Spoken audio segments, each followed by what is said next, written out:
দেখুন বন্ধুরা, আমার ছাদে পুঁই শাক গাছগুলি দেখুন কী সুন্দর গ্রোথ হয়েছে। তার গাছগুলিকে গ্রোথ তো হয়েছে, কিন্তু গাছগুলিকে কি করব, প্রুনিংয়ের কাজ করব। প্রুনিং করার পর যেগুলো অবশিষ্ট বাঁচবে সেগুলো খাওয়ার জন্য ব্যবহার করব।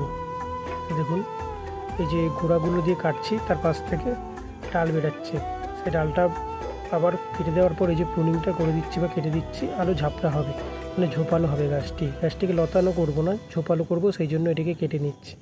কচি শাক খেতে খুবই ভালো লাগবে। আর গাছের পাতাগুলো দেখুন কি সুন্দর, সিমেন্টের বস্তার মধ্যে করেছি। আর মাটিতে শুধুমাত্র জৈব কিচেন কম্পোস্ট ইউজ করেছি, কোনো কেমিক্যাল ইউজ নেই, যেহেতু আমরা বাড়িতে খাবো। দেখুন পাতাগুলো কাটার পরের অবস্থা দেখুন, এরকমভাবে কাটার পরে রয়েছে, পাশ থেকে আবার কোড় বেরাবে, সেখান থেকেই গাছটি ঝোপালো হবে। চলো টাটা বন্ধুরা।